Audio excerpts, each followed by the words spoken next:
It is ultimately about people, about lives being turned upside down and terrorized, and what would you do and how would you react, and if your family was torn apart and there was a force stronger than anything you can possibly conceive of, basically keeping your life down, keeping it something that you don't want it to be.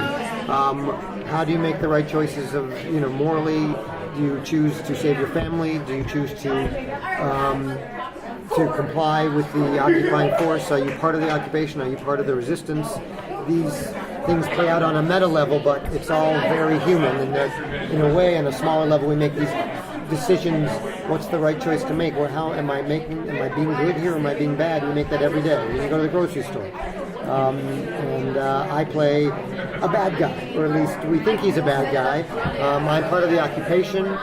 Found myself, probably much to my surprise, in a position to make some choices that would allow me to stay above the fray and have power and take advantage of others. And he made those choices and is wielding that power when the show opens. And don't know exactly where we'll go after that. What's his name?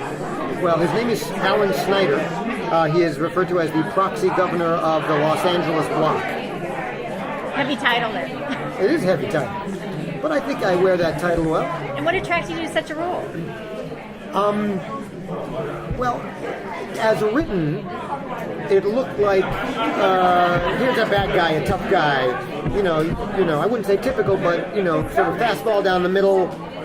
Here's a guy who is in charge and mean and gruff, and he knows how to stay in control. And that's not me at all. And so as we began the audition dance, where I did for them, and their ears kind of pricked up, and they said, well, that's an interesting take. I think that what then made me really excited to do it was, this is a little bit of a backdoor take on a more standard character, that here's a guy who we don't really know where he came from, and he might actually be more normal, which is really what they were writing, which fits right into the theme, which is that we're just, what would you do? You're on your way to the grocery store, and next thing you know, your life is turned upside down, and how do you respond? Are you going to make the right choices or the wrong choices?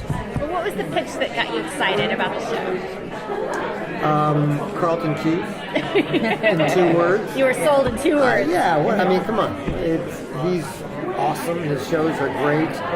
Ryan is a fabulous writer. They've obviously come up with a great thing.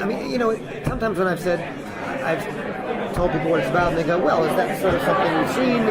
And it really isn't. It's really meted out slowly. This is not about special effects. This is not about explosions and battles and the takeover and destruction. That will happen and be part of it, but this is really about the people and the family, and it's really a character-driven show. And the other dangerous stuff is there, but because it's really, you're seeing it through these characters, makes everything much more dangerous, I think, than seeing explosions and seeing the terror. And how does your character get involved with Josh Holloway and Sarah Wayne Callies' characters? Where does he? Because I'm part of the occupation, really in charge, we do know through our intelligence that Josh's character, Will, is not really just a sort of a small-time mechanic in Hollywood. He's gone underground, he was a spy, he worked for the government and is something that we could use. So our intention is to pull him out and put him in a position where he has to choose to work for us to try to undermine the resistance. And so it's a critical plot point.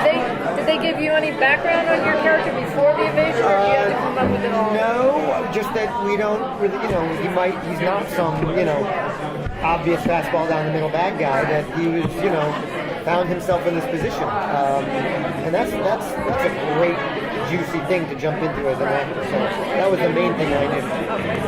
Thank you so much. Thank you.